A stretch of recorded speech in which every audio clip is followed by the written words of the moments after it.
They laughed when the single dad janitor was asked to fight 8 elite Navy SEALs just for practice. No one expected him to say yes. No one knew who he really was. But what he did next left the Admiral in complete silence. This isn't just a story about fighting. It's about dignity, redemption, and discovering that sometimes the greatest warriors hide behind the most ordinary masks. It's about a man who lost everything, disappeared into anonymity, and found himself again through the most unlikely challenge. If you believe in second chances, hidden strength, and the power of quiet determination to change everything, make sure to subscribe to our channel. We share stories that move hearts, inspire souls, and remind us that extraordinary people walk among us every day, often invisible until the moment they choose to be seen. What happened in that training facility that day would become legend. But the real story is about so much more than combat. It's about a father, a secret, and the moment when silence finally found its voice. Before we jump back in, tell us where you're tuning in from, and if this story touches you, make sure you're subscribed, because tomorrow I've saved something extra special for you. The fluorescent lights hummed overhead like mechanical wasps as Kian Stone pushed his mop across the polished floors of Iron Harbor Naval Training Center. Each stroke was deliberate, methodical, almost meditative in its precision. The water swirled in patterns that reminded him of ocean currents, though the closest he got to the sea these days was through the reinforced windows of the facility where America's finest warriors learned their craft.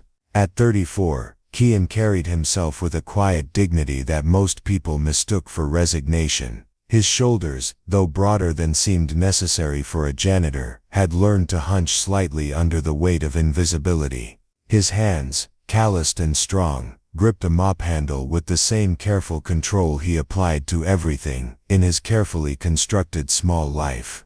The morning shift at Iron Harbor began at 5 a.m., 2 hours before the first Navy SEALs would thunder through the corridors in their perfectly synchronized formations. Kian preferred these quiet hours when the only sounds were the mechanical whispers of the building coming to life, and the soft splash of his mop bucket wheels rolling across the spotless floors. He moved through the training facilities like a ghost, cleaning the weight rooms where men pushed their bodies beyond human limits, sanitizing the classrooms where tactical strategies were dissected with surgical precision, and mopping the sparring mats, where future legends learned to turn their bodies into weapons. Every surface gleamed under his attention, every corner free of dust, every piece of equipment positioned exactly where it belonged. Most people who worked at Iron Harbor barely noticed him. To the administrative staff rushing past with their coffee cups and clipboards, he was simply part of the building's infrastructure, as essential and invisible as the ventilation system.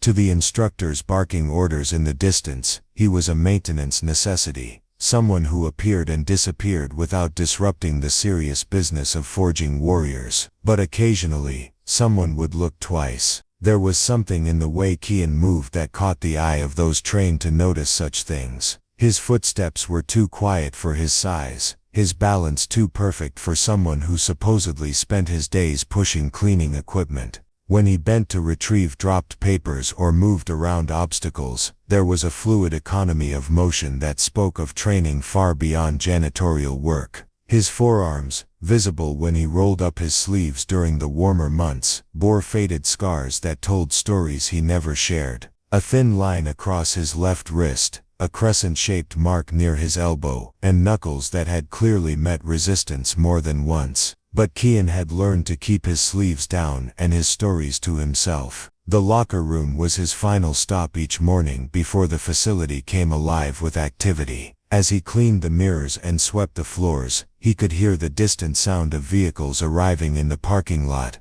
doors slamming, voices carrying the particular cadence of military discipline. Soon, the peaceful sanctuary of his early morning routine would give way to the controlled chaos of elite training. He finished just as the first group of SEALs jogged past the locker room entrance, their synchronized footfalls echoing like a drumline. Through the doorway, he caught glimpses of men who moved with the lethal grace of apex predators, each one representing years of selection, training, and dedication that few humans could endure. Kian gathered his cleaning supplies and wheeled his cart toward the storage closet that served as his base of operations. The small room smelled of disinfectant and floor wax, lined with shelves of supplies and equipment that enabled him to maintain the pristine standards expected at Iron Harbor. On one shelf sat a battered thermos containing coffee that had grown cold hours ago, beside a brown bag lunch that would sustain him through another day of purposeful invisibility. As he hung up his mop and organized his supplies for the next shift, Kian allowed himself a moment to stretch his back and shoulders. The movement revealed the coiled strength that he kept carefully hidden beneath his maintenance uniform, muscles that memory still trained even when the mind had chosen a different path.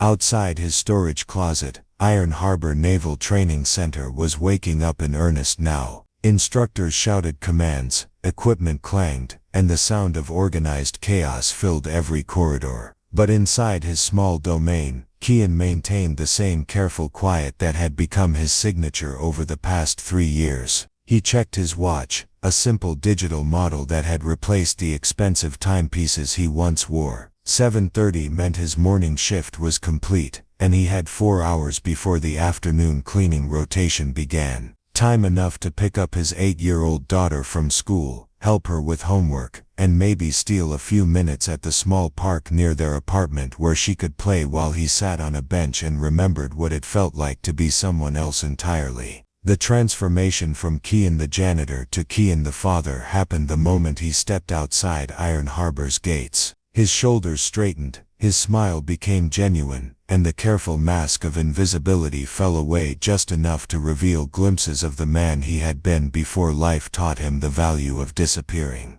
As he walked toward his aging Honda Civic, parked in the section reserved for support staff, Kian passed clusters of Navy SEALs heading toward the training facilities. They moved with the confident swagger of men who knew their worth, who wore their elite status like armor against a world that demanded their excellence. None of them looked twice at the janitor walking in the opposite direction. Why would they? He was just part of the background, another invisible worker who enabled their important mission while remaining carefully outside its circle of recognition. But if any of them had possessed the curiosity to truly observe, they might have noticed that the janitor's walk contained the same balanced readiness they spent years perfecting. They might have seen that his hands, though gentle when he later helped his daughter tie her shoes, carried the call-used evidence of violence learned and mastered. They might have wondered why a man who cleaned floors moved like someone who understood exactly how quickly those floors could become a battlefield, and how every step through space was both a tactical decision and a commitment to either conflict or peace.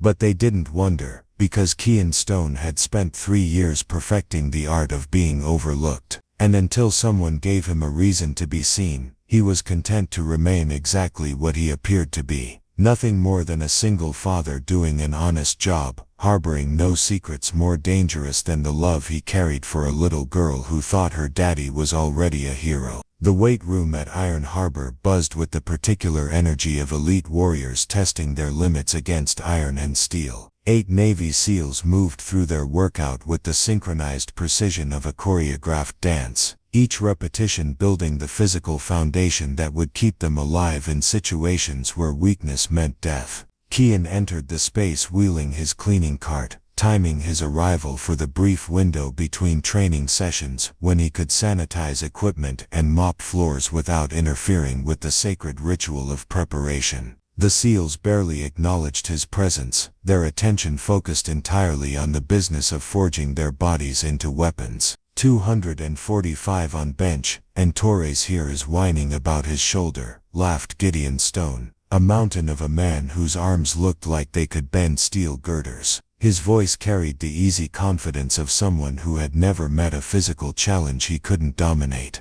"My shoulder's fine," replied Cameron Shaw, adjusting the weight plates with movements that spoke of years spent perfecting every detail of his physical preparation. "Just making sure I don't overtrain before next week's evaluation." Kian worked quietly around them, spraying down equipment and wiping surfaces with the same methodical attention he brought to every task. His movements were efficient and unobtrusive, designed to complete his job without disrupting the flow of training that these men depended on. "Speaking of evaluation," said Orion Reed, the squad's designated marksman whose steady hands could place bullets through target centers from distances that defied belief, "did you guys hear about the new assessment protocols Admiral Beckett wants to implement?" The mention of Admiral Caspian Beckett caused a subtle shift in the room's energy. Even among these elite operators, Beckett commanded a respect that bordered on reverence. A former SEAL himself, he had risen through the ranks by demanding excellence that pushed even the best beyond their perceived limitations. "Something about stress testing under unconventional scenarios," added Lucien Shaw, whose expertise in close-quarters combat had earned him a reputation that extended far beyond Iron Harbor's walls. "Apparently, we're going to face situations designed to reveal how we perform when our usual advantages are stripped away."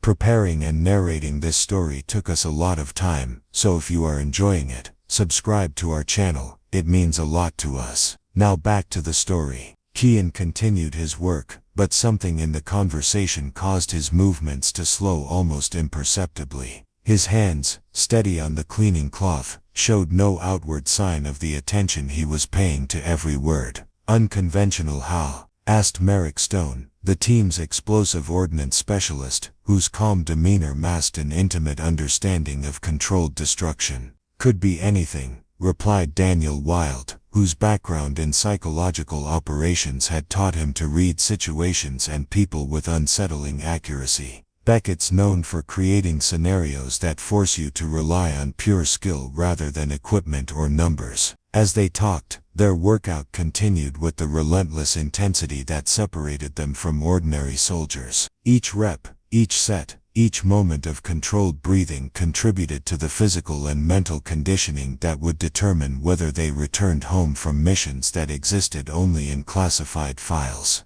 Kian finished cleaning the bench press station and moved to the squat rack area, where Tristan Shaw was loading plates that would challenge even his considerable strength. Shaw was perhaps the most naturally gifted athlete among them, possessing a combination of speed, power and coordination that coaches spent lifetimes trying to develop in ordinary people. "You know what I heard?" Shaw said, settling the barbell across his shoulders with practiced ease. "I heard Beckett's planning to bring in outside sparring partners, people with different fighting backgrounds to test our adaptability." "Outside partners?" Gideon raised an eyebrow as he spotted Shaw's descent into a squat that would have crushed most people. "Like who?" "Mixed martial artists, boxers, maybe some martial arts specialists." Shaw grunted through his repetition. "The idea is to face techniques and styles we haven't specifically trained against." Kian's hand tightened almost imperceptibly on his cleaning rag.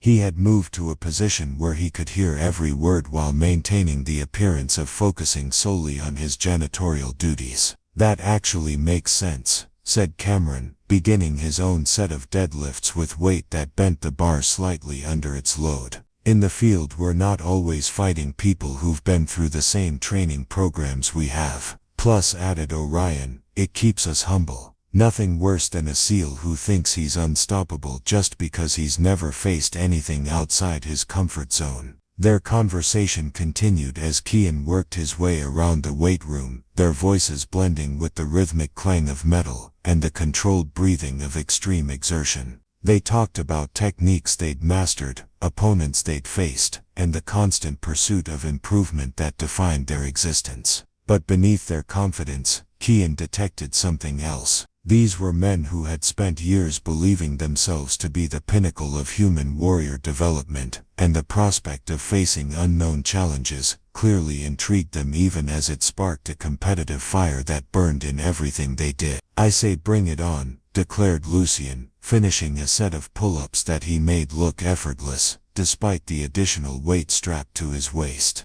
"I've been looking forward to testing myself against some fresh competition." "Careful what you wish for," laughed Daniel. "Remember what happened to Rodriguez last month when he got overconfident during that training exercise with the Marines." The group chuckled at the memory of their teammates' humbling experience, but Kian noticed that their laughter carried an edge of genuine respect for the unpredictability that kept them sharp. As their workout session neared its end, the SEALs began the process of cleaning up after themselves with the same attention to detail they brought to everything else. They wiped down equipment, returned weights to their proper positions, and organized the space for the next group of warriors who would soon take their place. Kian had finished most of his cleaning tasks, but he continued to work slowly, his presence becoming so routine that the SEALs talked around him as if he were simply another piece of gymnasium equipment. "You know what would be really interesting," said Gideon, toweling sweat from his face as he prepared to leave. "If Beckett could find someone who actually posed a legitimate challenge, not just different techniques, but someone who could really push us." "Someone like who?" asked Tristan. "I don't know," Gideon replied, his voice carrying the easy arrogance of a man who had never been truly tested. "Someone who's actually dangerous, instead of just different."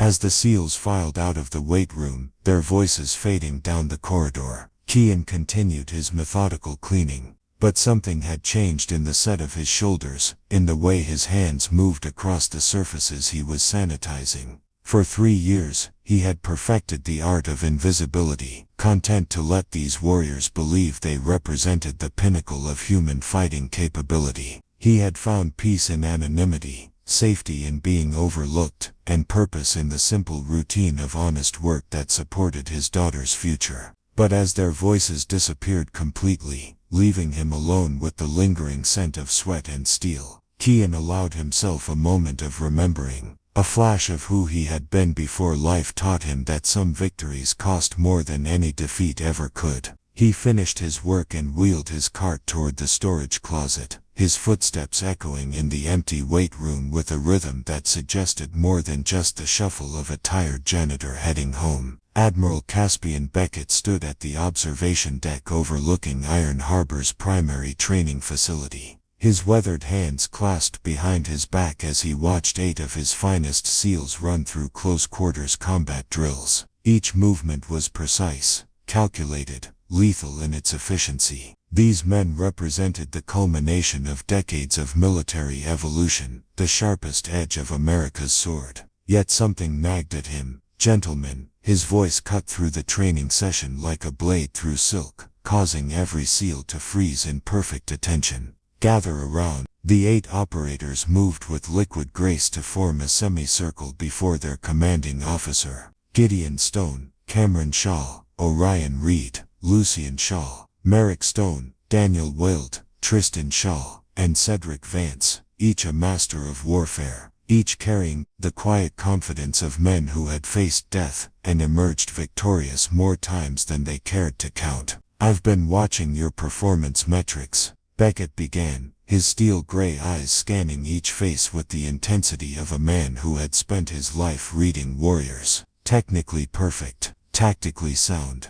By every measurable standard, you represent the pinnacle of military excellence." The SEALs remained silent, sensing the weight of something unspoken in their admiral's words. But Beckett continued, "I'm concerned about complacency. You've become so proficient at fighting other SEALs, other military personnel, that you've developed blind spots, patterns, expectations." He began to pace, his words carrying the authority of a man who had earned his rank through blood and wisdom, rather than politics and paperwork. "Real enemies don't follow our playbook. They don't move the way we expect, don't respond to our techniques with the courtesy of textbook reactions. In the field you might face a former prizefighter, a martial artist, someone whose training comes from a completely different world than ours." Kian Stone was mopping the hallway just outside the training facility, close enough to hear every word through the open doorway. His movements had slowed to an almost imperceptible pace, his attention focused entirely on the conversation unfolding inside. "Sir," Gideon spoke up, his voice carrying the easy confidence that had never been truly tested. "With respect, we've trained against various fighting styles.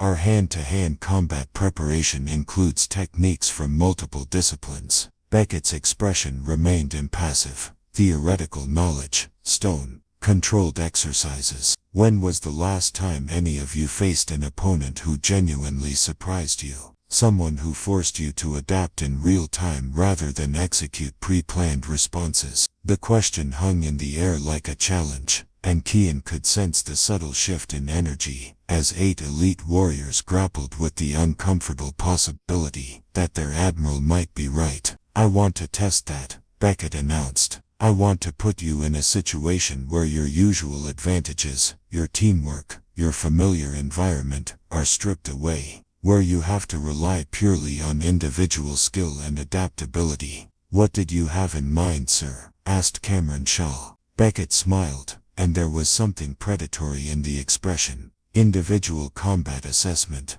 Each of you one-on-one against opponents with unconventional backgrounds. No rules beyond basic safety protocols. No time limits. Just pure skill versus skill." The SEALs exchanged glances, and Kian could read the excitement building in their posture even from his position in the hallway. These were men who lived for challenges, who defined themselves through their ability to overcome impossible odds. "The question," Beckett continued, "is finding suitable opponents. It needs to be someone genuinely skilled, not just different, someone who can actually push you beyond your comfort zones." As if summoned by the Admiral's words, Alara Thorne appeared in the hallway, where Kian was working. Dr. Thorne served as the facility's chief medical officer, a position that required her to understand the physical and psychological demands placed on the warriors under her care. She was brilliant,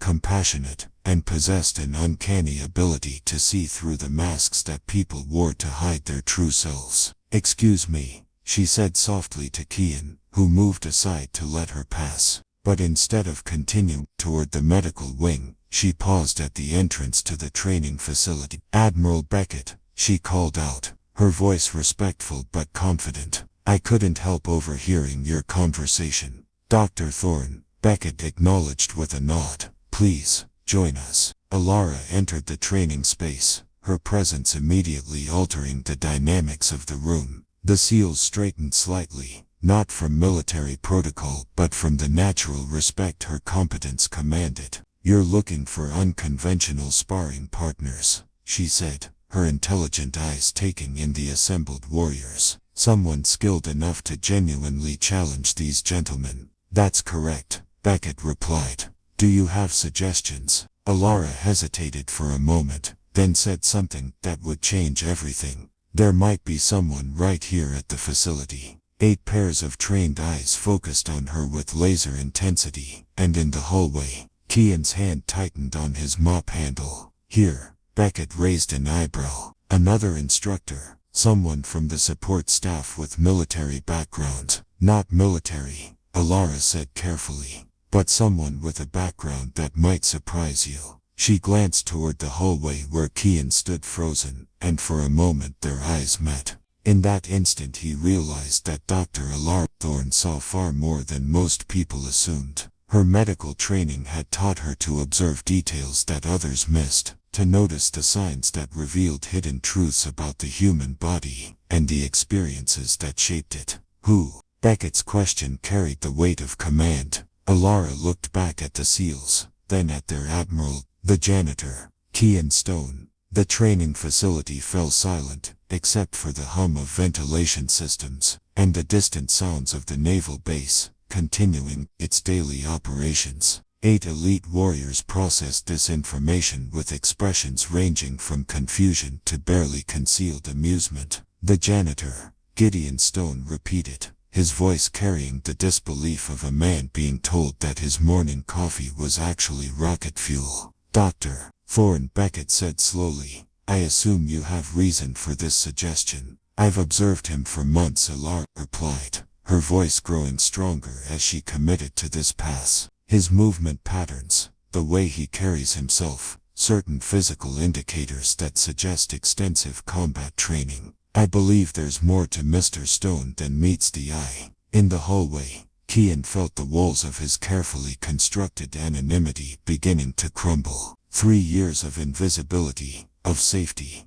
of peace, threatened to collapse under the weight of one woman's perception. "Interesting," Beckett mused, And you think he could provide the kind of challenge I'm looking for? I think, Alara said, choosing her words with surgical precision, that assumptions about people's capabilities based on their current occupation can be dangerously misleading. Cameron Shaw laughed, not with cruelty, but with the kind of disbelief that comes from a lifetime of measuring oneself against the world's finest. Doc, with all due respect, we're talking about Navy SEALs here. Elite special operations. Even if the guy has some martial arts background, it's not exactly the same league. Perhaps, Alara replied. But wouldn't that make it an even more valuable test? If your confidence is justified, then you have nothing to lose. And if it's not, then we learn something important.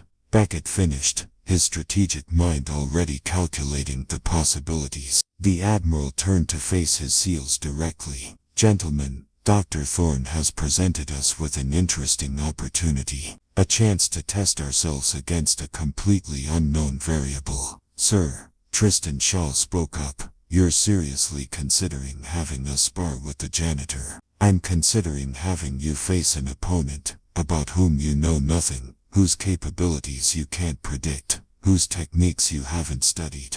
Beckett corrected. Isn't that exactly the kind of challenge you need? The 8 SEALs stood in silence, processing the implications of what their Admiral was suggesting. These were men who had spent years proving themselves against the world's finest, and the idea of facing someone so far outside their usual sphere of competition was both intriguing and slightly insulting. Of course, Beckett added with a slight smile, if you're not confident in your abilities, we're confident, Gideon interrupted, his pride refusing to allow any doubt about their capabilities. If you want us to demonstrate the difference between elite military training and whatever background this guy might have, we're happy to provide that education. Excellent, Beckett said. Dr. Thorne, would you be willing to extend the invitation to Mr. Stone? Alara nodded, though Kian could see something in her expression that suggested she understood the magnitude of what she had just set in motion. As the meeting began to disperse, and the SEALs returned to their training with renewed energy and anticipation, Alara walked toward the hallway where Kian still stood,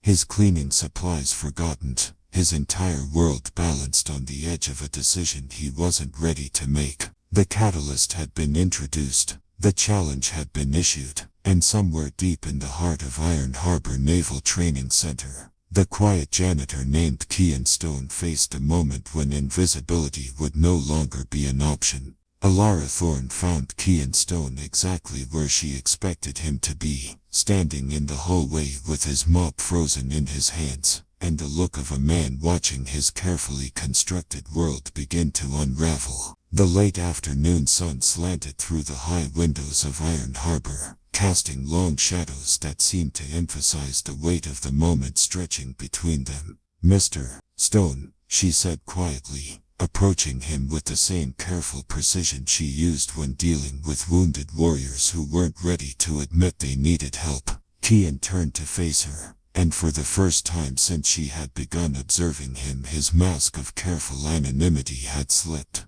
His eyes held a depth of understanding that confirmed every suspicion she had harbored about the man who cleaned floors while moving like someone trained to end lives. Dr. Thorne, he replied, his voice steady, despite the circumstances. I heard what you told the Admiral. I'm sure you did. Alara stepped closer, close enough to speak without being overheard by anyone who might pass through the corridor. The question is, am I right about you?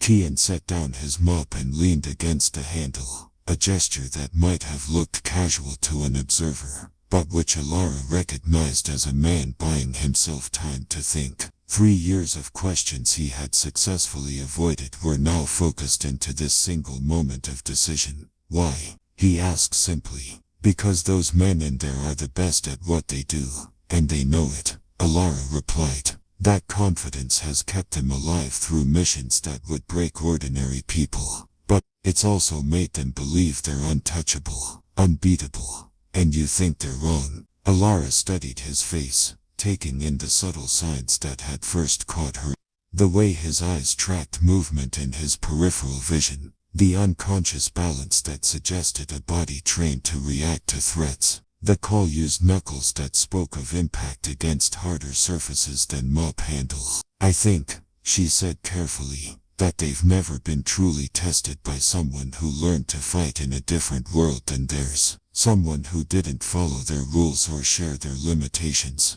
Kian was quiet for a long moment, his gaze drifting toward the window where he could see Navy personnel moving with the purposeful efficiency that defined life at Iron Harbor. When he spoke again, his voice carried a weight that suggested experiences far beyond janitorial work. Dr. Thorne, what makes you think I'm anything more than what you see? Instead of answering directly, Alara reached into the pocket of her medical coat and withdrew a tablet. A few quick taps brought up a medical file that she turned toward him. 3 years ago, when you started working here, you had to undergo a standard physical examination, she said. I've reviewed those records. Kian's expression didn't change, but something in his posture shifted almost imperceptibly. Bone density, consistent with repetitive impact training.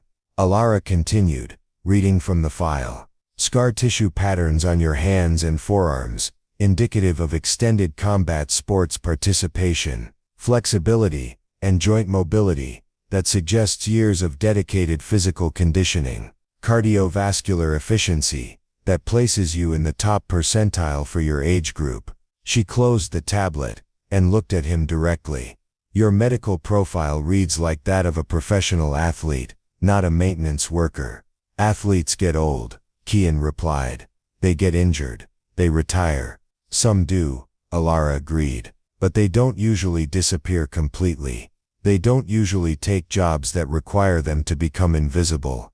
The conversation was interrupted by the sound of footsteps echoing down the corridor. Admiral Beckett approached with the measured stride of a man accustomed to having important decisions rest on his shoulders. Behind him walked Gideon Stone, his expression carrying the anticipation of someone looking forward to an easy demonstration of superiority. Mr. Stone, Admiral Beckett said, his voice carrying the authority that came from decades of command. Dr. Thorne has made an interesting suggestion regarding tomorrow's training exercise. Kian straightened slightly, his hands moving to a more neutral position. The careful deference he showed to authority was genuine, but Alara noticed that his posture suggested readiness rather than submission. Admiral, Kian replied, respectfully. She believes you might be able to provide valuable training assistance to my SEALs. Beckett continued. Specifically, that you might serve as an effective sparring partner for combat assessment. Sir, I appreciate Dr. Thorne's confidence, but I'm not qualified for that kind of responsibility. Gideon Stone stepped forward, his massive frame and confident bearing emphasizing the contrast between elite warrior and maintenance worker. Admiral, with respect, this seems like a waste of everyone's time.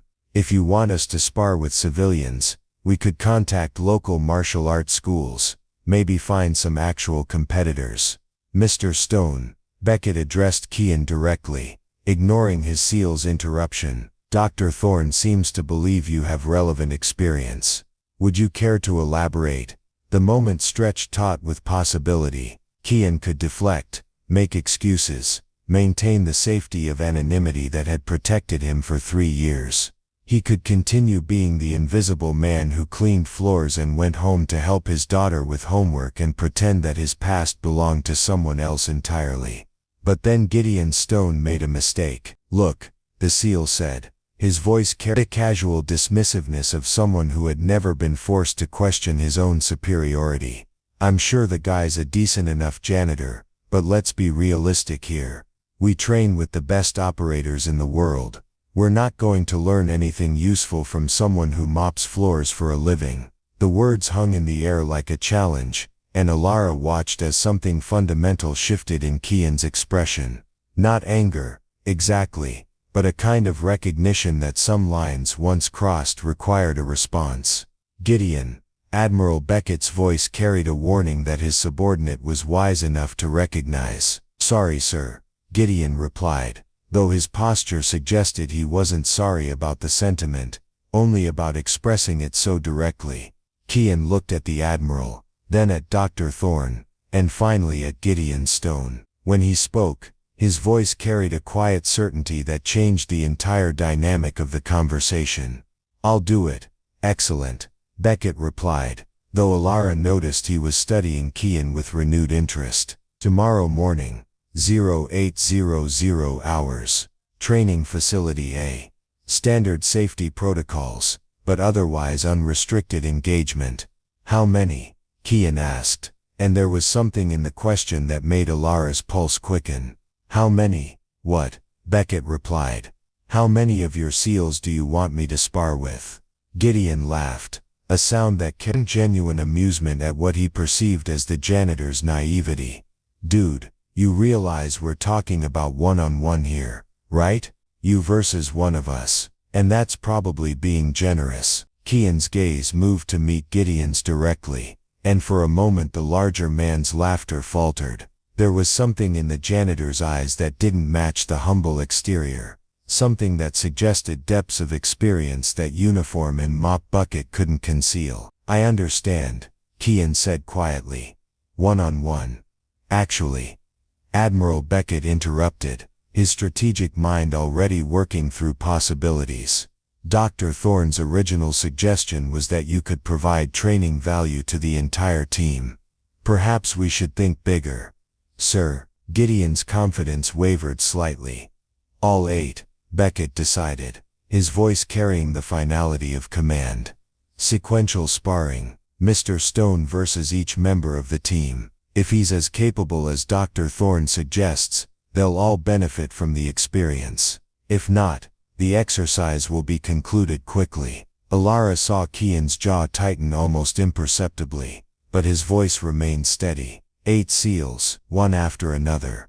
"Is that a problem?" Gideon asked, his earlier amusement returning at what seemed like an impossibly lopsided challenge. "No," Kian replied, and something in the simple word made Alara realize that she had just witnessed the moment when a man decided to stop hiding from who he really was. "No problem at all." As Admiral Beckett and Gideon Stone walked away, discussing logistics and safety protocols, Alara remained with Kian in the hallway. The late afternoon shadows had grown longer, and somewhere in the distance, she could hear the sounds of the day shift ending and evening routines beginning. "You know what you just agreed to?" she asked quietly. Kian picked up his mop, but his movements had changed. The careful humility was still there, but underneath it was something else, something that suggested the janitor was beginning to remember what it felt like to be someone else entirely. "I know," he said, "but some things can't be taken back once they're said." The comment about mopping floors, the assumption that what someone does defines what they're capable of. Kian began moving down the hallway, his cleaning duties calling despite the magnitude of what tomorrow would bring. Some people forget that everyone has a story. Everyone came from somewhere. Alara watched him walk away, noting that his stride had changed subtly, still quiet, still controlled, but no longer quite so invisible. "Kian," she called after him. He turned back, and for the first time since she had known him, he looked like someone who was no longer carrying the full weight of secrets. "Thank you," he said simply. "For what?" "For seeing me," he replied, "even when I was trying not to be seen." As he disappeared around the corner, Alara realized that she had just set in motion events that would change everything at Iron Harbor Naval Training Center. Tomorrow, 8 of America's finest warriors would face an opponent they couldn't categorize, couldn't predict, couldn't prepare for using any of their usual methods. And somewhere in the distance, she could hear the faint sound of a man who had spent 3 years mopping floors beginning to remember what it felt like to be dangerous. The evening air at Millfield Elementary School carried the familiar chaos of dismissal time. Yellow buses rumbling to life, teachers herding stragglers toward waiting cars, and the high-pitched conversations of young people whose biggest concerns involved homework and playground politics. Kian Stone sat in his aging Honda Civic, watching through the chain-link fence as 8-year-old Sophia navigated the social dynamics of 3rd grade with the same careful observation he applied to everything else in his life. She was beautiful in the way that reminded him daily of everything he had lost, and everything he still had to protect. Dark hair that caught the sunlight like her mother's had. Eyes that held curiosity about a world she trusted to be fundamentally good, and a smile that could transform his worst days into something bearable. "Daddy," she called out, breaking into a run that carried her across the playground and through the gate where parents waited in cars and on foot. Her backpack bounced against her small frame, stuffed with the accumulated treasures of a school day, worksheets, art projects, and the endless collection of smooth rocks that she insisted on bringing home. "Hey sweetheart," Kian said, stepping out to help her with the car door and the complex engineering project of getting an 8-year-old properly secured in her booster seat. "How was school, Mrs. Patterson says? I'm getting really good at multiplication," Sophia announced with the pride of someone who had just conquered Mount Everest. "And I got to feed the class hamster because Jimmy Morrison was absent." As they drove through the familiar streets that led home to their modest apartment complex, Sophia provided a detailed analysis of her day that touched on everything from the cafeteria's questionable pizza to the ongoing drama surrounding who got to be line leader during fire drills. Kian listened with the complete attention he had trained himself to give her,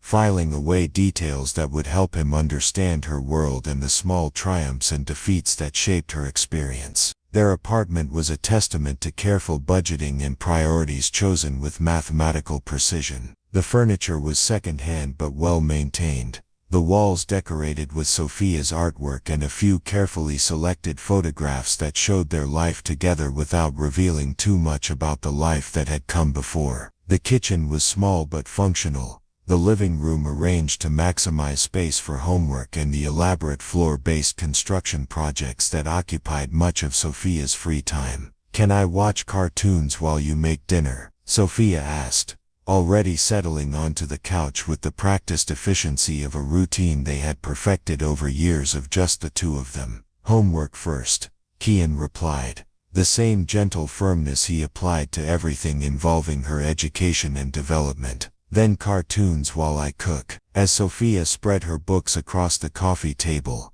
Kian moved through the familiar ritual of afternoon snack preparation and homework supervision. He checked her math worksheets with the same attention to detail he brought to cleaning floors at Iron Harbor, caught spelling mistakes with the patience of someone who understood that learning required both challenge and encouragement. But tonight his mind kept drifting to tomorrow morning, and the 8 Navy SEALs who expected to demonstrate their superiority over a janitor who had agreed to something that would change everything. "Daddy, you're being quiet," Sophia observed, looking up from a worksheet about fractions with the perceptiveness that sometimes startled him. "Just thinking about work, sweetheart," Kian replied, settling beside her to help with a particularly challenging problem. "Do you like your job?" she asked, the question carrying more weight than she probably intended. Kian paused, considering how to answer honestly without burdening her with complexities she wasn't ready to understand. "I like that it lets me take care of you,"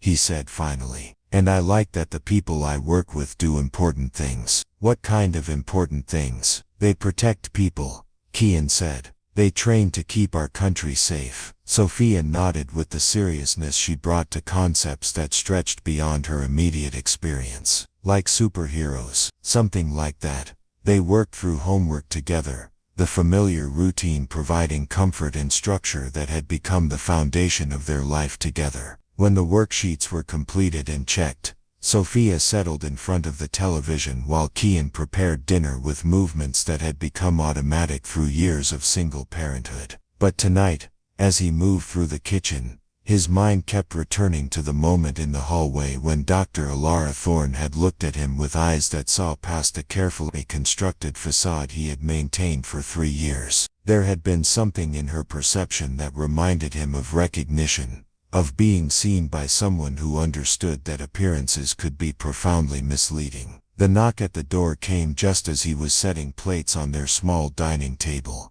Kian glanced through the peephole and felt his pulse quicken at the sight of Dr. Thorne standing in the hallway outside his apartment, holding what appeared to be a folder and wearing an expression that suggested this was not a casual social visit. "Sophia, stay here and finish your show," he said, opening the door with the caution of someone who had learned to be wary of unexpected visitors. "Mr. Stone," Dr. Thorne said, her voice carrying the same careful precision he had observed at the naval facility. "I hope I'm not intruding. I was hoping we could talk." "How did you find my address?" Kian asked, though he kept his voice low to avoid alarming Sophia. "Personnel records," Alara replied honestly. "I know it's presumptuous, but after this afternoon I realized there were things we should discuss before tomorrow." Kian glanced back at Sophia, who was absorbed in cartoons and unaware of the adult conversation taking place at the door. The apartment suddenly felt very small, very exposed, as if the careful boundaries he had built between his work life and home life were beginning to blur in ways that made him uncomfortable. "Can we talk outside?" he asked. Alara nodded, and they moved to the small balcony that overlooked the apartment complex's courtyard. The evening air was cool, and somewhere in the distance, Kian could hear the sounds of other families navigating their own routines, television programs, dinner conversations, and the occasional laughter of people whose lives hadn't been shaped by the kind of loss that taught you to be grateful for ordinary moments. "You have a daughter," Alara observed, and there was something in her voice that suggested she understood the weight that single parenthood added to every decision. "Sophia," Kian confirmed. "She's 8. She's beautiful. I caught a glimpse when you opened the door." They stood in comfortable silence for a moment, both of them understanding that this conversation was about more than tomorrow's training exercise. "Dr. Thorne," Kian began. "Alara," she corrected gently.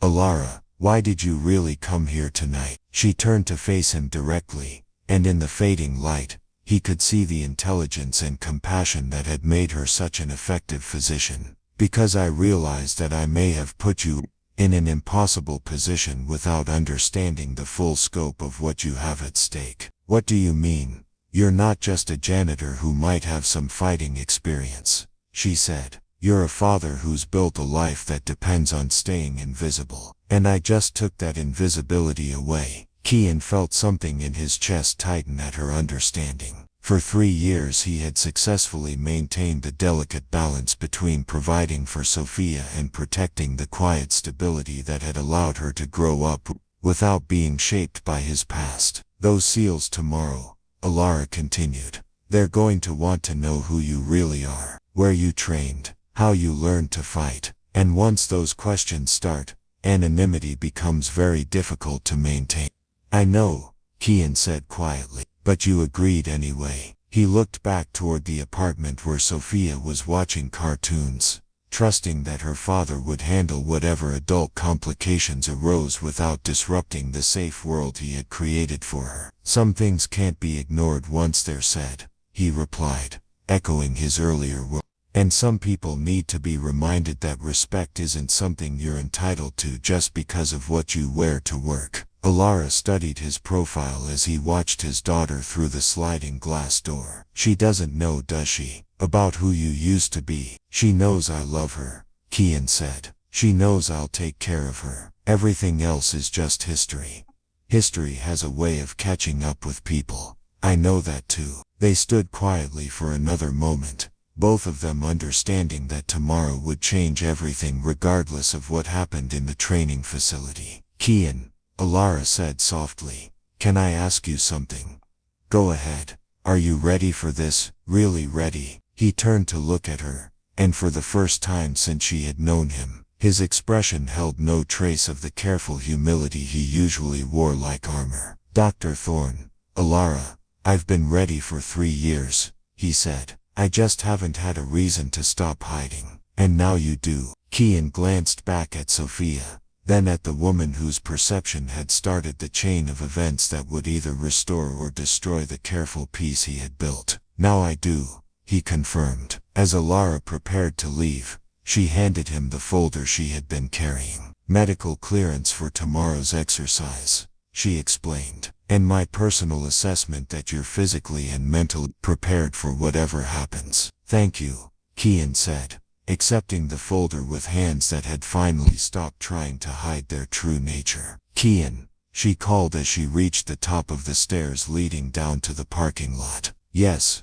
for what it's worth, I think Sophia is lucky to have a father who's willing to fight for what matters. After she left, Kian returned to the apartment where his daughter was waiting with questions about who had visited and whether everything was okay. He assured her that it was just a colleague from work, helped her get ready for bed, and read her a story about brave princesses and hidden kingdoms, where heroes sometimes had to pretend to be ordinary people, until the moment came to reveal their true selves. As she drifted off to sleep, Kian sat in the small living room and allowed himself to remember what it felt like to be someone other than the invisible man who cleaned floors. Tomorrow, 8 Navy SEALs would learn that assumptions about capability could be dangerously misleading. But tonight, he was simply a father who had promised his daughter that tomorrow would be another ordinary day, even though he knew it would be anything but ordinary for the man she trusted to keep her world safe and stable. The pre-dawn hours at Iron Harbor Naval Training Center held a different quality of silence than any other time of day. It was the deep quiet that came before warriors began their daily ritual of pushing human capability beyond its natural limits, a stillness that allowed a man to think clearly about choices that could not be undone. Kian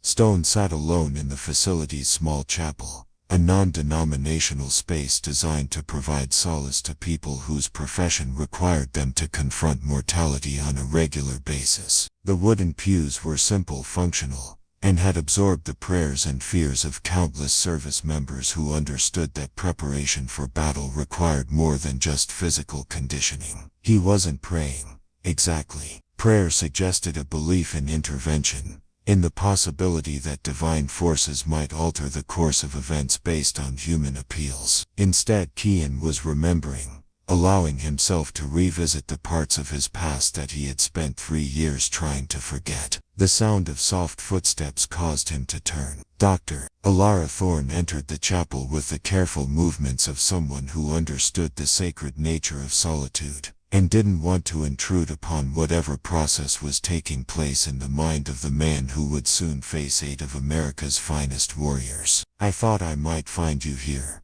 she said quietly, settling into the pew beside him with enough distance to respect his space while close enough to provide companionship if he wanted it. "Couldn't sleep," Kian replied, his voice carrying the weight of a man who had spent the night wrestling with memories that refused to stay buried. "Second thoughts? No, just making sure I remember why I stopped fighting in the first place." Alara studied his profile in the dim light that filtered through the chapel's simple stained glass windows. There was something different about him this morning, a subtle transformation that suggested the careful anonymity he had maintained for 3 years was beginning to fall away like an outgrown skin. "Would you tell me," she asked gently, "about before?" Kian was quiet for so long that Alara wondered if he had decided not to answer. When he finally spoke, his voice carried the distant quality of someone accessing memories that had been locked away for safekeeping. "I was someone else entirely,"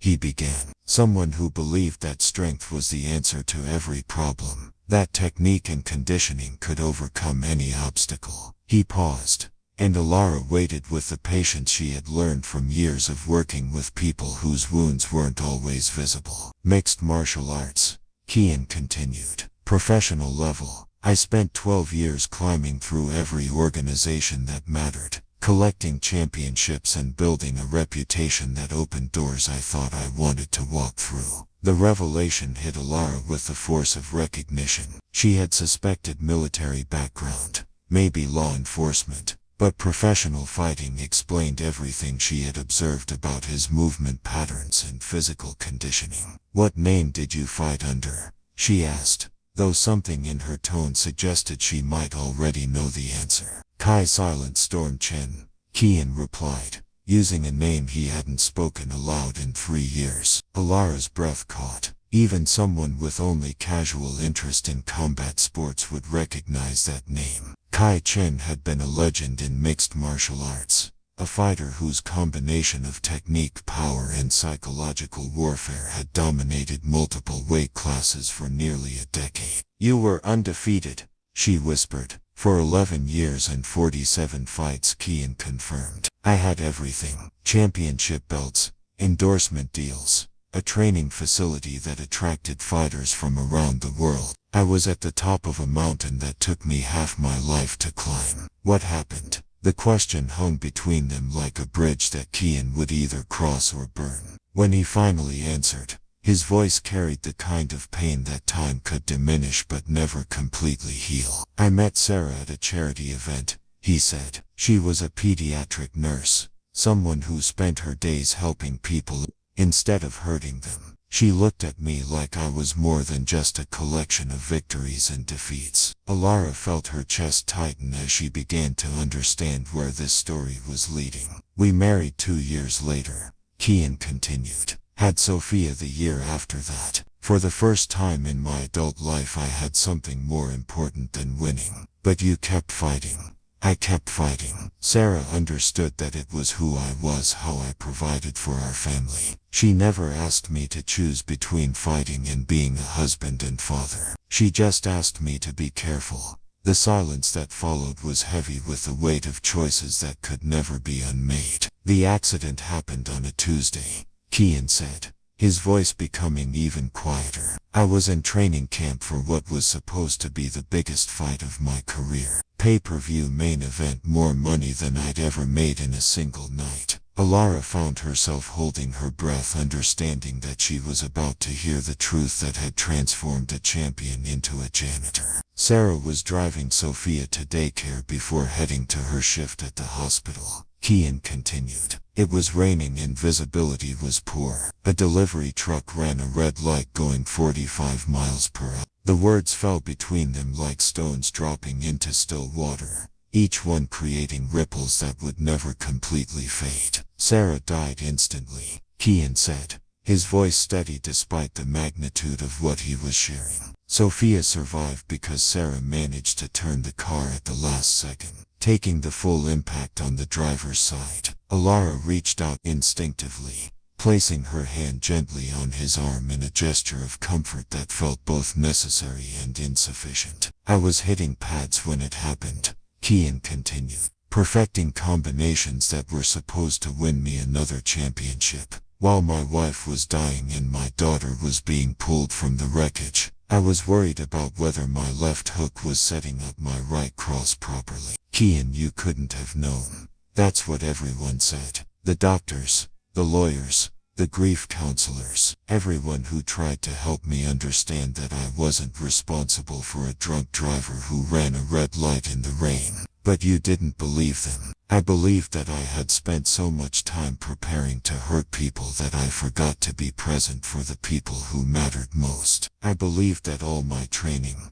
all my strength, all my capability was worthless when it came to protecting the only things that actually gave my life meaning." Kian turned to look at Alara directly for the first time since he had begun telling his story. In his eyes she could see the grief that had never fully healed, but also something else, something that suggested transformation rather than just destruction. "I walked away from everything after the funeral," he said. "Broke contracts, forfeited title shots, closed the gym. I took Sophia and disappeared because I couldn't stand the idea of being celebrated for violence when violence had taken everything from me. And you became a janitor. I became invisible, anonymous, someone who cleaned up after other people instead of destroying things for entertainment." Alara processed this information while trying to reconcile the champion fighter with the quiet man who had spent 3 years mopping floors with such careful attention to detail. "But you're still a father,"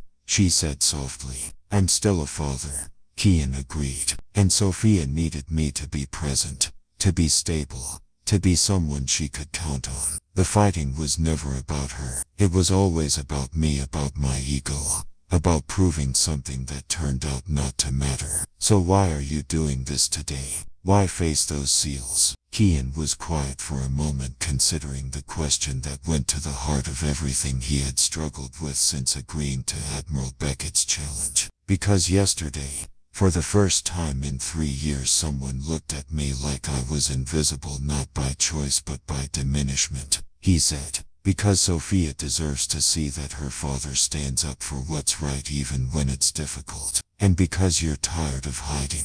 And because I'm tired of hiding, he confirmed. The chapel fell silent again, but it was a different kind of silence. The weight of secrets had been lifted, replaced by the clarity that came from truth finally spoken aloud. Kai Chen, Alara said, testing the name. The silent storm. That person doesn't exist anymore, Kian replied. He died in a car accident 3 years ago along with everything else that mattered to him. But the skills remain. The skills remain. And today, 8 Navy SEALs are going to learn that strength without humility is just violence waiting for an excuse. As they sat together in the growing light of dawn, Alara understood that she was witnessing something rare and profound. The transformation of a man who had lost everything and found something more valuable in the wreckage. Not the return of a champion, but the emergence of someone who had learned that true power came not from the ability to destroy but from the wisdom to know when destruction was necessary and when mercy was stronger. Kian Chi said, as they prepared to leave the chapel. Yes, those SEALs don't know what they're walking into. He smiled, and for the first time since she had known him, the expression reached his eyes completely. The Iron Harbor Naval Training Center's primary combat facility had been transformed overnight into something resembling a gladiatorial arena. Portable bleachers had been assembled along 3 walls, medical equipment positioned at strategic intervals, and the central mat area expanded to accommodate what Admiral Caspian Beckett had announced would be an educational demonstration of adaptive combat principles. Word had spread through the base with the speed that only military gossip could achieve. By 0700 hours, an hour before the scheduled demonstration, every available seat had been claimed by personnel ranging from junior enlisted sailors eager for entertainment to senior officers whose curiosity had been piqued by rumors of an unprecedented challenge to their elite forces. The 8 Navy SEALs who would participate in the exercise moved through their pre-combat preparation with the methodical precision that had been drilled into them through years of training. Each man followed his own specific ritual: dynamic stretching, mental visualization, equipment checks, and the careful psychological preparation that separated professionals from amateurs. Gideon Stone,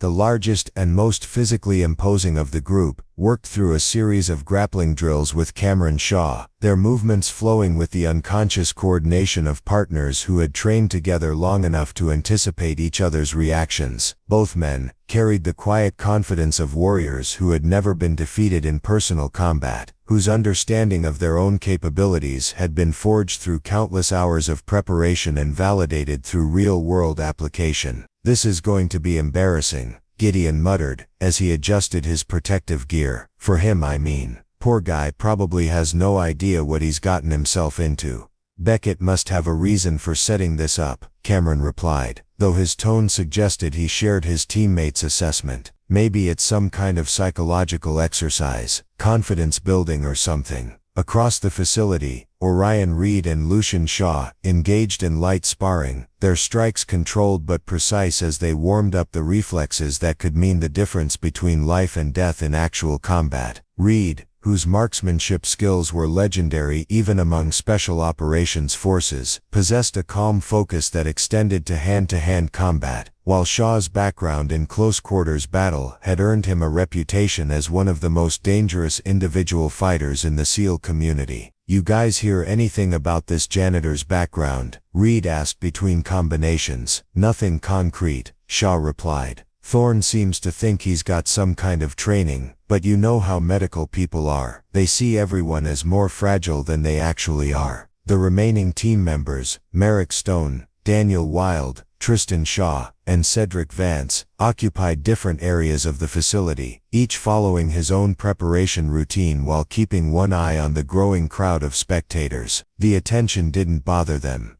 Public demonstration was part of their responsibility as representatives of America's elite military capability. Admiral Beckett entered the facility at precisely 0730 hours, his presence immediately commanding the respect and attention of everyone present. He moved through the space with the measured stride of a leader who understood that every action was being observed and evaluated by subordinates who needed to see strength and certainty in their command structure. "Gentlemen," he addressed his SEALs, "I want to remind you that today's exercise is about adaptation and humility. You are facing an unknown opponent using unknown techniques. Your job is not to dominate but to learn." "Understood, sir," the 8 replied in unison, though their expressions suggested they viewed this more as a formality than a genuine warning. Alara Thorne appeared at the edge of the mat area, carrying a medical kit and wearing the expression of someone who understood the true scope of what was about to unfold. She had spent the early morning reviewing everything she could find about Kai Silent Storm Chen, and the depth of his accomplishments had both impressed and worried her. 47 professional fights, 47 victories, 13 different championship belts across multiple organizations, a fighting style that combined technical precision with psychological warfare so effective that opponents often defeated themselves before the actual combat began. But more than the statistics, what concerned Alara was the manner of his retirement. Champions in combat sports usually faded gradually, their skills diminishing with age and accumulating damage until younger fighters surpassed them.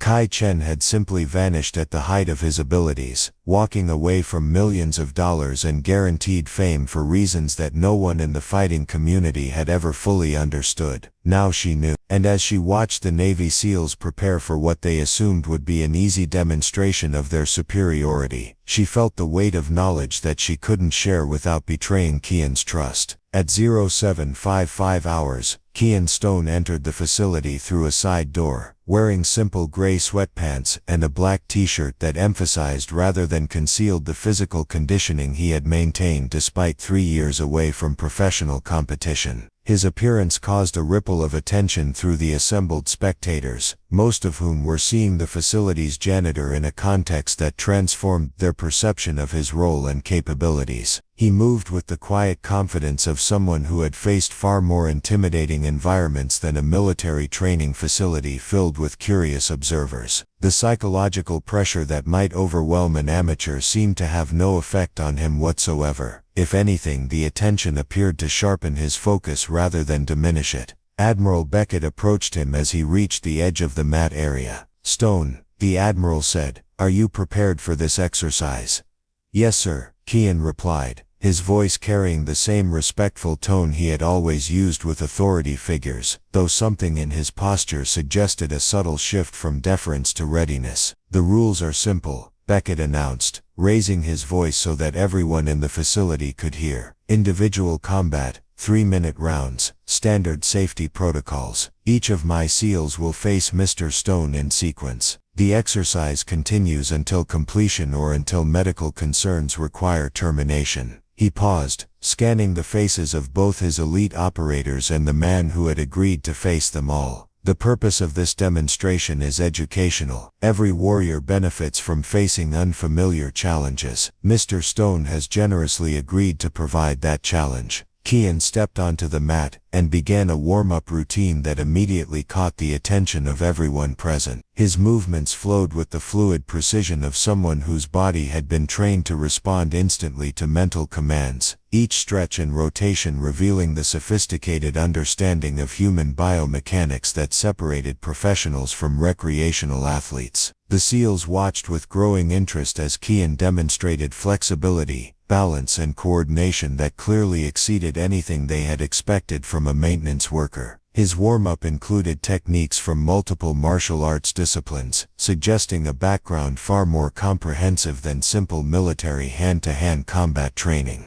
"Okay," Gideon Stone admitted quietly to his teammates, "maybe this won't be quite as embarrassing as I thought." "Still just a janitor," Cameron Shaw replied, though his tone suggested less certainty than his words conveyed. Dr. Thorne positioned herself near the medical station, close enough to intervene if necessary, but far enough away to avoid interfering with the actual combat. From her vantage point, she could observe both the SEAL's preparation and Kian's transformation as he mentally prepared for the first genuine combat he had experienced in 3 years. The change in him was subtle but unmistakable. The careful humility that had characterized his demeanor for so long was falling away, replaced by something that suggested coiled danger held in check by conscious choice rather than inability. His eyes scanned the facility with the systematic attention of someone evaluating potential threats and escape routes, a habit ingrained by years of professional fighting where awareness could mean the difference between victory and serious injury. At exactly 0800 errors, Admiral Beckett called for attention. "Gentlemen, we will begin with Petty Officer Vance," he announced, indicating Cedric Vance, the team's communications specialist whose compact build and quick reflexes made him an ideal choice to test their opponent's capabilities without immediately overwhelming him. Vance stepped onto the mat with the confident bearing of someone who had never lost a hand-to-hand combat engagement. His training included techniques from multiple martial arts, refined through years of application in both training and real-world scenarios. He was fast, technically proficient, and possessed the kind of tactical intelligence that allowed him to adapt quickly to unexpected situations. Kian moved to the center of the mat and extended his hand in the traditional gesture of respect that preceded formal combat. Vance accepted the handshake, noting that his opponent's grip carried the call-used strength of someone whose hands had been conditioned through extensive training. "Good luck," Vance said, the words carrying genuine sportsmanship despite his expectation of easy victory. "Thank you," Kian replied, and something in his voice caused Vance to look more carefully at the man he was about to face. Admiral Beckett raised his hand, prepared to signal the beginning of what everyone assumed would be a brief demonstration of the difference between elite military training and whatever amateur fighting experience a janitor might possess. "Begin," Beckett commanded, and in that instant, the quiet man who had spent 3 years cleaning floors at Iron Harbor Naval Training Center disappeared entirely, replaced by something that 8 of America's finest warriors were completely unprepared to face. The transformation was instantaneous and absolute. The moment Admiral Beckett's command echoed through the facility, key and stone ceased to exist, replaced by someone who moved with the fluid precision of water finding its way through stone. Cedric Vance, confident and prepared, launched forward with a textbook combination that had overwhelmed countless opponents in both training and combat. His strikes met empty air. Kian had shifted his position with such subtle economy of movement that Vance found himself attacking space that his opponent had vacated before the attack even began. It wasn't dramatic evasion. It was something far more unsettling. Perfect spatial awareness that allowed him to be exactly where danger was not. Vance adjusted instantly, his training kicking in as he pursued with a series of strikes designed to cut off escape routes and force engagement. But each attack met the same result. Kian moved like smoke, present but untouchable, always one step ahead of techniques that should have connected. The facility fell silent except for the sound of Vance's breathing and the soft whisper of feet moving across the mat. 200 spectators watched in growing amazement as one of their elite warriors became increasingly frustrated in his attempts to land a single clean strike. Then Kian moved. It happened so quickly that many observers missed the transition entirely. One moment he was evading, the next he was inside Vance's guard with his hand resting gently against the SEAL's throat.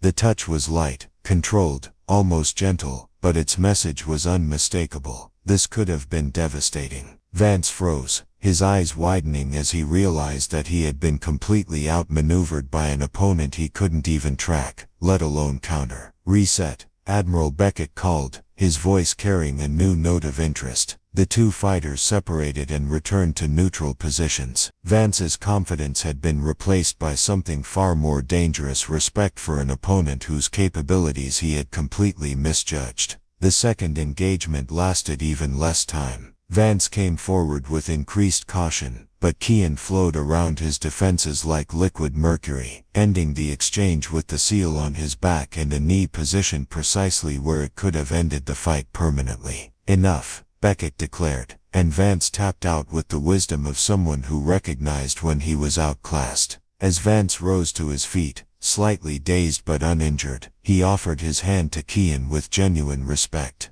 "Who are you?" he asked quietly. Kian simply nodded and moved back to neutral position as Admiral Beckett called for the next opponent. Cameron Shaw stepped onto the mat with considerably more caution than his teammate had shown. Shaw was bigger, stronger, and possessed grappling skills that had dominated every opponent he had faced in his military career. But he had also just watched a fellow SEAL get systematically dismantled by someone who moved unlike anyone he had ever seen. The engagement began with Shaw attempting to use his size and strength advantages to control distance and dictate the pace of combat. His approach was sound, methodical, and based on years of successful application against world-class opponents. None of it mattered. Kian moved through Shaw's defenses like they were suggestions rather than barriers. His strikes, when they came, were precise to the point of surgical accuracy, targeting nerve clusters and pressure points with the kind of anatomical knowledge that suggested extensive study of human vulnerability. Shaw found himself on the receiving end of techniques he couldn't identify, executed with timing he couldn't anticipate, by someone who seemed to understand his capabilities better than he understood them himself. The end came when Kian applied what appeared to be a simple wrist control that somehow resulted in Shaw's complete immobilization. The SEAL tapped out immediately, recognizing that struggling would only result in serious injury. "Sir," Shaw said to Admiral Beckett as he left the mat, "this isn't what we expected." By the time Orion Reed stepped forward as the third opponent, the entire facility had fallen into the kind of focused silence that accompanied witnessing something unprecedented. Reed was perhaps the most technically precise fighter among the SEALs, his marksmanship skills translating into hand-to-hand combat that emphasized accuracy over power. His engagement with Kian lasted longer than the previous two, but only because Kian seemed to be studying Reed's techniques with the detached interest of someone analyzing a particularly interesting problem. When he chose to end the match, he did so with a combination that left Reed unconscious for exactly 3 seconds before Dr. Thorne intervened to ensure he was uninjured. Reed regained consciousness to find himself staring up at the ceiling, completely disoriented and unable to remember the sequence of events that had put him there. "What happened?" he asked as Alara helped him to a sitting position. "You met someone," she replied quietly, "who fights in a completely different language than anything you've learned." The fourth, fifth, and sixth opponents followed in quick succession. Lucien Shaw, despite his reputation for close-quarters supremacy, found himself systematically outmaneuvered and submitted through techniques that seemed to violate the fundamental principles of leverage and physics. Merrick Stone, whose explosive power had never failed to overwhelm opponents, discovered that power meant nothing when it couldn't connect with its target. Daniel Wild, the psychological operations specialist whose mental games had unsettled countless adversaries, found himself facing someone whose psychological warfare was so sophisticated that it operated on levels he couldn't even perceive, let alone counter. Each SEAL left the mat with the same expression of stunned disbelief, their confidence replaced by the humbling recognition that they had just encountered a level of fighting skill that existed entirely outside their understanding of what was possible. Tristan Shaw, the seventh opponent, was perhaps the most naturally gifted athlete among them. His combination of speed, power, and coordination had never been matched by anyone he had faced. He approached the mat with the determination of someone who refused to accept that any civilian could possess capabilities beyond those of America's elite warriors. His engagement with Kian became the longest of the demonstration, not because he was more successful than his teammates, but because Kian seemed genuinely interested in testing himself against such exceptional natural ability. For nearly 2 minutes, Shaw managed to avoid the submission attempts that had quickly ended the previous matches, his athletic gifts allowing him to escape situations that would have finished lesser opponents. But escape was not victory, and gradually Shaw began to understand that he was not fighting a man so much as he was fighting a force of nature that happened to be housed in human form. Kian's techniques flowed into each other with seamless precision, each movement setting up the next in combinations so sophisticated that Shaw couldn't identify where one technique ended and another began. The end came when Kian applied what wrestling analysts would later describe as a perfect standing kimura, executed with such control that Shaw's arm was immobilized completely without any risk of injury. The SEAL tapped out with the frustrated respect of someone who had given everything he had, and discovered it wasn't nearly enough. Gideon Stone was the final opponent, and by the time he stepped onto the mat, the entire character of the demonstration had changed. What had begun as expected entertainment had become something approaching a masterclass in combat technique that no one present was qualified to truly understand. Gideon was the largest, strongest, and most physically imposing of the SEALs. His confidence had been shaken by watching 7 teammates systematically defeated, but his warrior's pride refused to accept that anyone could possess such overwhelming superiority in personal combat. He approached Kian with the careful respect of someone who had learned to take nothing for granted, but also with the determination of someone who had never been truly beaten in a fair fight. The engagement that followed was unlike any of the previous matches. Gideon's size and strength forced Kian to work harder, to demonstrate techniques that required more obvious effort and commitment. For the first time in the demonstration, the crowd could clearly see the skill being applied rather than simply witnessing its effects. Kian moved around Gideon like a sculptor working with particularly challenging material, applying pressure here, redirecting force there, gradually wearing down his opponent's defenses through techniques that were beautiful in their complexity and terrifying in their effectiveness. The finish came when Kian executed what combat sports historians would later identify as a perfect application of leverage and timing that left Gideon Stone, all 240 pounds of elite warrior, unconscious on the mat for nearly 10 seconds. As Dr. Thorne attended to Gideon and confirmed that he was uninjured, Admiral Beckett stepped onto the mat where Kian stood alone, barely breathing hard despite having just faced 8 of America's finest fighters in succession. The facility was absolutely silent. 200 military personnel sat in stunned amazement, trying to process what they had just witnessed. "Mr. Stone," Admiral Beckett said, his voice carrying a respect that had been completely absent when the demonstration began. "Sir," Kian replied, his demeanor returning to the respectful deference he had always shown to authority, though something fundamental had changed in how that respect was received. "Who are you?" Beckett asked a question that everyone present wanted answered. Kian looked around the facility, taking in the faces of people who would never again see him as simply the man who cleaned their floors. When he spoke, his voice carried the quiet certainty of someone who finally stopped hiding from the truth. "I'm someone who learned that real strength isn't about winning," he said. "It's about knowing when to fight and when to walk away. Today I remembered why I walked away, and I remembered why sometimes you can't." As the crowd began to disperse, still talking in hushed tones about what they had witnessed, Dr. Alara Thorne approached Kian with an expression that mixed admiration with concern. "How do you feel?" she asked quietly. Kian looked at his hands, at the call-used knuckles that had just reminded 8 elite warriors that humility was a lesson that sometimes had to be taught rather than learned. "Like myself," he said. "For the first time in 3 years I feel like myself." The silence in the training facility was broken by a voice from the back of the assembled crowd. Commander Joanne Hayes, a veteran officer whose career had spanned multiple decades of military service, stepped forward with the slow, deliberate movements of someone whose memory had just connected dots that others had missed. "Kai Chen," she said, her voice carrying across the hushed facility like a stone dropped into still water. Every head turned toward her, then back to Kian, who stood motionless at the center of the mat. The name hung in the air with the weight of recognition that was spreading through the crowd like ripples expanding outward from a point of impact. "The silent storm," Commander Hayes continued, her voice gaining strength as certainty replaced suspicion. "Undefeated mixed martial arts champion. 47 wins, 0 losses.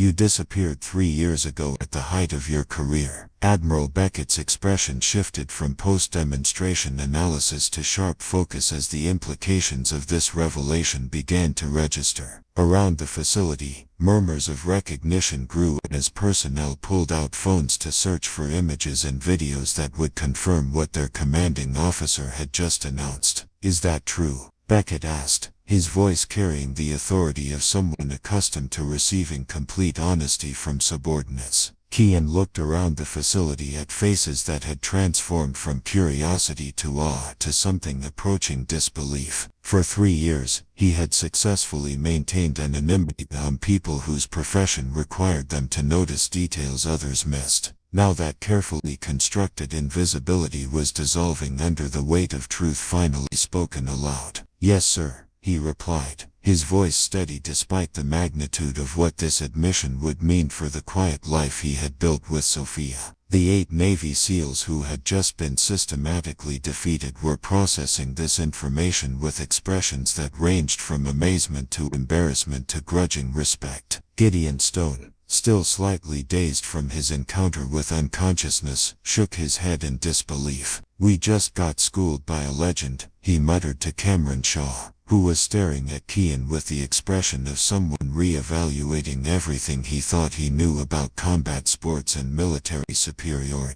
"The Silent Storm," Orion Reed repeated, his voice carrying a note of wonder. "My God, I watched your fights in college. You were unstoppable." Dr. Thorne stepped closer to Kian, her presence offering subtle support as he navigated the exposure he had spent 3 years avoiding. She understood better than anyone the cost of this revelation, not just to his privacy but to the carefully constructed stability he had created for his daughter. "Sir," Kian addressed Admiral Beckett directly, "I would appreciate if this information remained within appropriate channels. My daughter doesn't know about my former career, and I'd prefer to keep my personal life separate from today's demonstration." Beckett nodded slowly, his strategic mind already calculating the implications of having a world-class fighter working anonymously within his facility.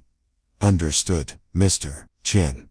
Or do you prefer Stone?" "Stone," Kian replied. "That life ended 3 years ago." Commander Hayes approached with the bearing of someone whose respect had been earned through witnessing something extraordinary. "May I ask why you walked away? You were at the absolute peak of the sport." The question that everyone wanted answered hung between them like a bridge that Kian could either cross or leave unbuilt. When he spoke, his voice carried the weight of loss that had shaped every decision he had made since. "I lost everything that mattered more than winning," he said simply. "And I realized that all the championships in the world couldn't bring back what I'd failed to protect." The facility fell silent again as the assembled military personnel grappled with the concept of someone voluntarily abandoning the pinnacle of achievement in pursuit of something more valuable than glory. "Your family, Dr. Thorne said quietly, her words carrying understanding rather than inquiry. "My family," Kian confirmed. Admiral Beckett stepped forward, his expression carrying a respect that extended far beyond Kian's fighting achievements. "Mr. Stone, what you demonstrated today wasn't just technical skill. It was control, restraint and wisdom. Those qualities are rare in any arena but particularly in combat." "Thank you, sir.